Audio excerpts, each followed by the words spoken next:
नमस्कार। Vision IAS के news today के इस अंक में आप सभी का स्वागत है। इस अंक में हम आपके लिए लेकर आए हैं यूपीएससी परीक्षा की दृष्टि से महत्वपूर्ण कुछ अहम खबरें। इस अंक के साथ मैं हूं दिव्या तोमर। 24 अक्टूबर को मनाया गया संयुक्त राष्ट्र दिवस। ग्लासगो में आयोजित होने वाले पक्षकारों के 26वें सम्मेलन के लिए एजेंडे का निर्धारण किया गया। विद्युत मंत्रालय ने विद्युत क्षेत्र की संधारणीयता और स्वच्छ ऊर्जा को बढ़ावा देने के लिए नियम अधिसूचित किए। सामाजिक न्याय और अधिकारिता मंत्रालय ने कहा, मादक द्रव्यों के सेवनकर्ताओं को कारावास भेजने का वर्जन करें और मादक द्रव्यों की कम मात्रा को जब्त किया जाए। इसके अलावा एक नई वैश्विक आर्थिक सर्वसम्मति पर सहमति बनी। और अब खबरें विस्तार से।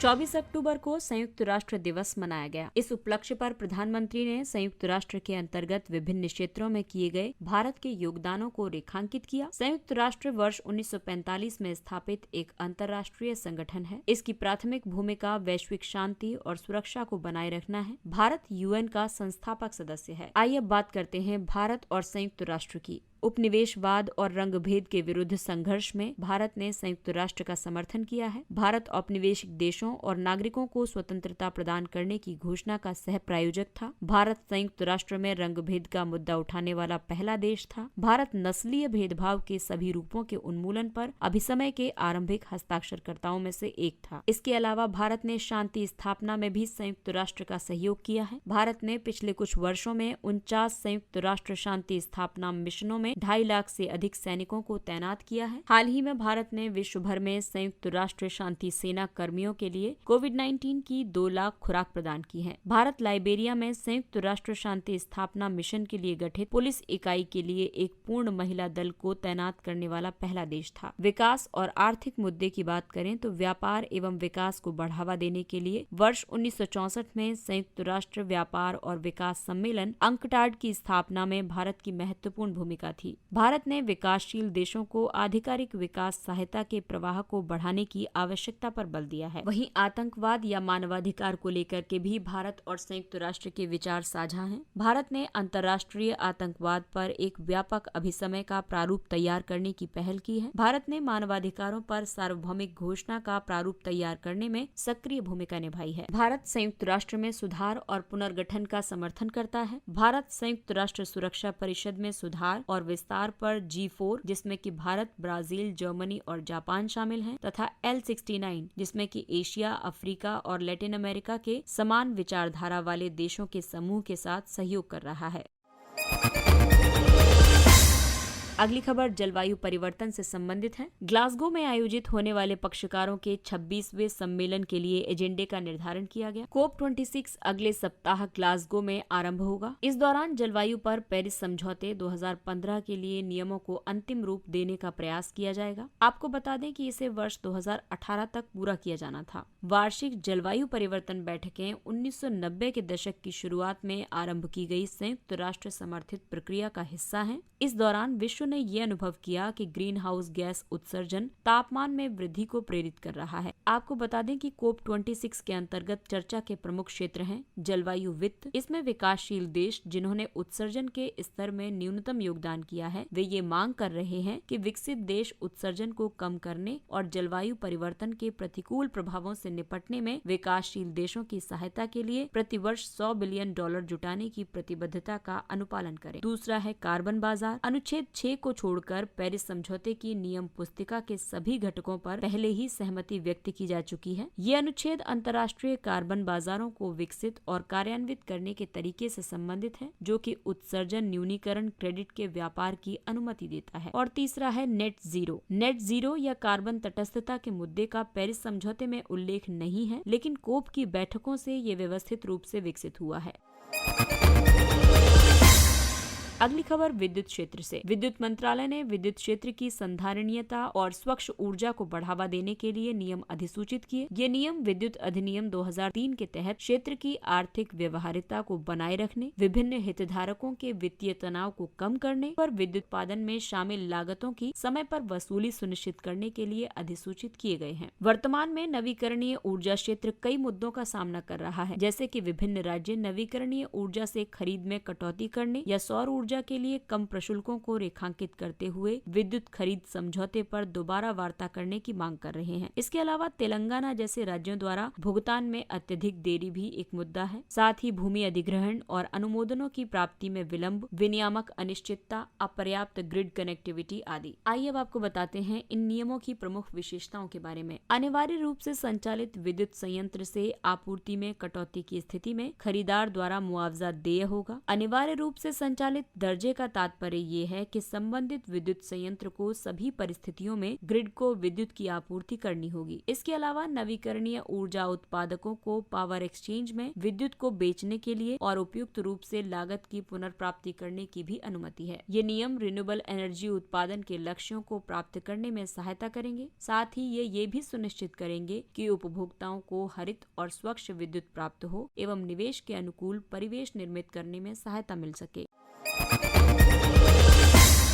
अगली खबर सामाजिक एवं अधिकारिता मंत्रालय से। मंत्रालय ने कहा है कि मादक द्रव्यों के सेवनकर्ताओं को कारावास भेजने का वर्जन करें और मादक द्रव्यों की कम मात्रा को जब्त किया जाए। स्वापक औषधि और मनः प्रभावी पदार्थ अधिनियम 1985 यानी NDPS एक्ट की समीक्षा करने के अपने सुझावों में मंत्रालय ने मादक द्रव्यों के उपयोगकर्ताओं और व्यसनियों के प्रति अधिक मानवीय दृष्टिकोण अपनाने की बात करते हुए उन्हें जेल नहीं भेजने की सिफारिश की है। वर्तमान में NDPS एक्ट केवल व्यसनियों के प्रति सुधारात्मक दृष्टिकोण अपनाता है। हालांकि पहली बार सेवनकर्ताओं या मनोरंजक उपयोगकर्ताओं के लिए राहत या छूट का कोई प्रावधान नहीं है। राष्ट्रीय अपराध रिकॉर्ड ब्यूरो 2020 की रिपोर्ट के मुताबिक NDPS एक्ट के तहत दर्ज 50% से अधिक मामले निजी उपयोग के लिए मादक द्रव्य रखने से संबंधित हैं। इसमें प्रमुख सुझाव भी दिए गए हैं कि व्यक्तिगत उपभोग के लिए कम मात्रा में मादक द्रव्यों को रखने को अपराध से मुक्त किया जाए। इसके अलावा NDPS एक्ट के तहत दंड का परिमाण शामिल दवाओं की मात्रा पर निर्भर करता है। केंद्र ने प्रत्येक मादक द्रव्य के लिए अलग अलग कम और व्यावसायिक मात्रा अधिसूचित की है। साथ ही जो लोग मादक द्रव्यों का उपयोग करते हैं या उन पर एडिक्टेड रूप से निर्भर हैं, उन्हें नशा मुक्ति और पुनर्वास केंद्रों में भेजा जाना चाहिए, न कि जेल में। मादक द्रव्यों के दुरुपयोग को नियंत्रित करने के लिए राष्ट्रीय कोष का उपयोग नशा मुक्ति कार्यक्रमों के संचालन के लिए किया जाना चाहिए, न कि केवल पुलिस गतिविधियों के लिए। इसमें यह भी कहा गया है कि NDPS एक्ट के तहत जब्त की गई किसी भी संपत्ति की बिक्री से होने वाली आय, किसी व्यक्ति और संस्था द्वारा किए गए अनुदान तथा कोष के निवेश से होने वाली आय राष्ट्रीय कोष में जमा की जाती है।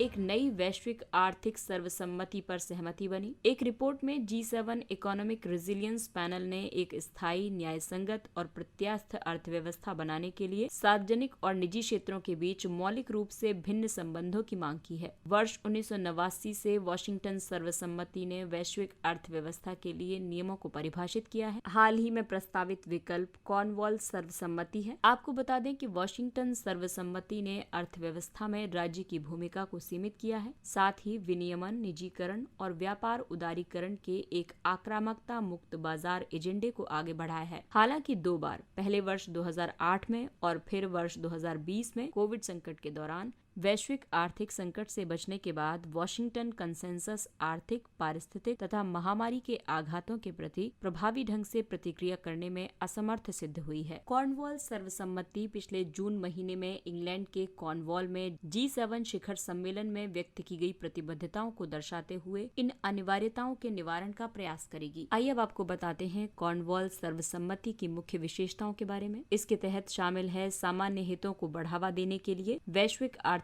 शासन के सुधार में तेजी लाना, आकस्मिक आर्थिक, पर्यावरणीय या भू राजनीतिक जोखिमों से निपटने में निगरानी, मूल्यांकन और निवेश के लिए सामूहिक तंत्र स्थापित करना और सतत विकास लक्ष्यों के निवेश में तेजी लाना, डिजिटल समावेशन को बढ़ावा देना, कर चोरी को समाप्त करना और विकासशील देशों के लिए वैश्विक बाजारों तक पूर्ण पहुंच की सुविधा प्रदान करना। आइए अब बात करते हैं कुछ अन्य महत्वपूर्ण सुर्खियों की। सिन्हो आयोग। उच्चतम न्यायालय ने आर्थिक रूप से कमजोर वर्ग यानी EWS आरक्षण के तहत 8 लाख रुपए की आय तय करने की आलोचना की थी। इस आलोचना से बचने के लिए सरकार ने इस निर्णय को सिन्हो आयोग से जोड़ दिया है। 3 सदस्यीय इस आयोग ने वर्ष 2010 में अपनी रिपोर्ट प्रस्तुत की थी। इसने आर्थिक रूप से पिछड़े वर्गों को आरक्षण किस तरह से प्रदान किया जा सकता है, इसके बारे में कई अनुशंसाएं की थी। प्राकृतिक खेती खुशहाल किसान योजना। यानी PK3Y। हिमाचल प्रदेश सरकार ने राज्य में प्राकृतिक खेती को बढ़ावा देने के लिए वर्ष 2018 में PK3Y को आरंभ किया था। प्राकृतिक खेती एक ऐसी प्रणाली है जिसमें प्रकृति के नियमों को कृषि पद्धतियों पर लागू किया जाता है। ये विधि प्रत्येक कृषि क्षेत्र की प्राकृतिक जैव विविधता के साथ कार्य करती है। साथ ही ये सजीवों, पौधों और जानवरों दोनों की मिश्रता को प्रोत्साहित करती है, जो खाद्य पादपों के साथ साथ प्रत्येक विशेष पारिस्थितिकी तंत्र को पनपने के लिए आकार प्रदान करता है। जैविक खेती में बाह्य स्रोतों से जैविक उर्वरक और खाद जैसे कंपोस्ट, वर्मी कंपोस्ट, गाय के गोबर आदि की खाद का खेतों में उपयोग किया जाता है। प्राकृतिक खेती में मृदा में न तो रासायनिक और न ही जैविक खाद को मिलाया जाता है और मृदा में कोई भी बाह्य उर्वरक नहीं डाला जाता है। अगला है चीन का कानून उसकी वास्तविक नियंत्रण रेखा पर कार्रवाइयों को औपचारिक बनाता है। ये नया कानून भारत और भूटान दोनों के साथ विवादित क्षेत्रों में चीन की हाल की कुछ कार्रवाइयों को औपचारिक रूप प्रदान करेगा। इसमें भारतीय सीमा से सटे अग्रिम क्षेत्रों में चीनी सेना द्वारा सैनिकों की संख्या को बढ़ाना भी शामिल है। इस कानून का पारित होना भूमि सीमाओं के साथ चीनी गतिविधियों में बढ़ोतरी की ओर संकेत करता है, जिसने पूर्वी और दक्षिणी चीन सागर में विवादित जल क्षेत्र में कार्रवाई को प्रतिबंधित किया है। Infrastructure for resilient islands states iris Bharat COP26 के दौरान ऑस्ट्रेलिया, यूनाइटेड किंगडम और लघु द्वीपीय विकासशील राष्ट्रों यानी सिड्स के साथ आइरिस के नए समूह की शुरुआत करेगा। इसका उद्देश्य ऐसी अवसंरचना को स्थापित करने के लिए एक गठबंधन का निर्माण करना है जो प्राकृतिक आपदाओं का सामना कर सके और द्वीपीय राष्ट्रों में आर्थिक नुकसान को कम कर सके। सिड्स में कैरिबियन, प्रशांत, अटलांटिक, हिंद महासागर, भूमध्य सागरीय और दक्षिण चीन सागर क्षेत्र के देश शामिल हैं। ये भूभौतिकीय और जल मौसम विज्ञान संबंधी खतरों के प्रति सर्वाधिक सुभेद्य हैं। आपदाओं की वजह से सर्वाधिक सापेक्ष क्षति वहन करने वाले देशों में सिड्स 2/3 है। Burkholderia pseudomallei US Center for Disease Control and Prevention CDC के अनुसार भारत निर्मित एक स्प्रे में एक जीवाणु बर्कहोल्ड्रिया स्यूडोमोलेली पाए जाने की सूचना मिली है। ये जीवाणु मेलियोइडोसिस का कारण बनता है। मेलियोइडोसिस को विटमोर रोग भी कहा जाता है। ये संक्रामक रोग है जो मनुष्यों या जंतुओं को संक्रमित कर सकता है। बर्कहोल्ड्रिया स्यूडोमोलेली विश्व भर के उष्णकटिबंधीय क्षेत्रों में पाए जाने वाला एक मृदा आधारित जीवाणु है। ये मुख्य रूप से त्वचा के माध्यम से संचारण, अंतःश्वसन या अंतर्ग्रहण के माध्यम से कभी कभार संक्रमण और मेलियोइडोसिस का कारण बनता है। न्यूबियो बोल्ड इसे भारत में विनिर्मित होने वाले प्रथम कर्णावृत प्रत्यारोपण के रूप में जाना जाता है। इसे केंद्रीय औषधि मानक नियंत्रण संगठन यानी CDSCO द्वारा अनुमोदित किया गया है। इसे स्विट्जरलैंड की एक कंपनी की भारतीय शाखा द्वारा विकसित किया गया है। हालांकि विभिन्न विशेषज्ञों ने इसकी सुरक्षा और प्रभावशीलता को प्रश्नगत किया है। देशज असमिया मुस्लिम असम के अल्पसंख्यक कल्याण और विकास विभाग ने असमिया मुस्लिम के रूप में ज्ञात 4 समुदायों की जनगणना करने की योजना की घोषणा की है। इन समुदायों के नाम हैं गोरिया, मोरिया, देशी और जुल्हा। बन्नी भैंस हाल ही में भारत का प्रथम बन्नी भैंस इन विट्रो फर्टिलाइजेशन यानी IVF बछड़ा गुजरात में पैदा हुआ है। बन्नी भैंस गुजरात के कच्छ क्षेत्र में विस्तृत है। बन्नी भैंस का पालन इस क्षेत्र में मालधारी समुदाय द्वारा किया जाता है। इसमें कठोर जलवायु परिस्थितियों, सूखा प्रतिरोध और अपर्याप्त चारे तथा झाड़ियों पर जीवित रहने की अच्छी अनुकूलन क्षमता है। आइए अब बात करते हैं सुर्खियों में रहे स्थलों की। सुगारू जलडमरू मध्य चीनी और रूसी जलयान पहली बार पश्चिमी प्रशांत महासागर में प्रथम संयुक्त सैन्य अभ्यास में भाग लेने के लिए सुगारू जलडमरू मध्य के माध्यम से रवाना हुए हैं। ये जलडमरू मध्य होन्शु के मुख्य द्वीप और होक्काइडो के उत्तरी प्रांत को अलग करता है। ये विदेशी पोतों के लिए खुला एक अंतर्राष्ट्रीय जल निकाय है, लेकिन एक चोक पॉइंट पर संकरा होकर केवल 19.5 किलोमीटर ही चौड़ा रह जाता है। ये जापान सागर को प्रशांत महासागर से जोड़ता है। लमखागा दर्रा खराब मौसम के बीच लमखागा दर्रे में ट्रैकर्स का एक दल लापता हो गया है। लमखागा दर्रा सबसे दुर्गम दर्रा है। ये किन्नौर जिलों को हर्षिल से जोड़ता है। ये भारत तिब्बत सीमा के निकट है। गंगोत्री हर्षिल से कम दूरी पर स्थित है। आइए बात करते हैं सुर्खियों में रहे व्यक्तित्व के बारे में। कित्तूर की रानी चेन्नम्मा कर्नाटक में कित्तूर की रानी चेन्नम्मा की जयंती 23 अक्टूबर को मनाई गई। कित्तूर की रानी चेन्नम्मा पहली भारतीय शासकों में से एक थी जिन्होंने 1824 में ब्रिटिश ईस्ट इंडिया कंपनी के व्यपगत के सिद्धांत के कार्यान्वयन के विरुद्ध सशस्त्र विद्रोह का नेतृत्व किया था। डॉक्ट्रिन ऑफ लैप्स के तहत देशी शासकों को अपनी कोई संतान नहीं होने पर उन्हें बच्चे को गोद लेने की अनुमति नहीं थी। उनका राज्य क्षेत्र स्वतः ही ब्रिटिश साम्राज्य का हिस्सा बन जाता था। व्यपगत के सिद्धांत को लॉर्ड डलहौजी द्वारा 1848 ईस्वी से 1856 ईस्वी के बीच आधिकारिक रूप से संहिताबद्ध किया गया था। रानी की हार हुई और उसे बंदी बना लिया गया और जीवन भर के लिए बैलहोंगल के किले में रखा गया। आर के लक्ष्मण। प्रधानमंत्री ने 24 अक्टूबर को आर के लक्ष्मण की 100वीं जयंती पर उन्हें श्रद्धांजलि अर्पित की। लक्ष्मण अपनी कार्टून रचना द कॉमन मैन के लिए विख्यात थे। आर के लक्ष्मण ने लघु कथाएं, निबंध और यात्रा लेख लिखे तथा प्रकाशित किए थे। इनमें से कुछ को वर्ष 2003 में प्रकाशित द डिस्टॉर्टेड मिरर नामक पुस्तक में संकलित किया गया था। आर के लक्ष्मण को वर्ष 1973 में पद्म भूषण, वर्ष 1984 में नोबेल पुरस्कार का एशियाई समकक्ष रेमन मैगसेसे पुरस्कार प्रदान किया गया था। इसके साथ ही ये अंक समाप्त होता है। अगले अंक में फिर मुलाकात होगी कुछ अन्य महत्वपूर्ण खबरों के साथ। तब तक अपना ख्याल रखिए, सुरक्षित दूरी बनाए रखिए, मास्क पहनिए, हाथ और मुंह साफ रखिए और टीकाकरण अवश्य पूर्ण कराइए। और अब हमें यानी विजन IAS की पूरी टीम को दीजिए इजाजत। नमस्कार।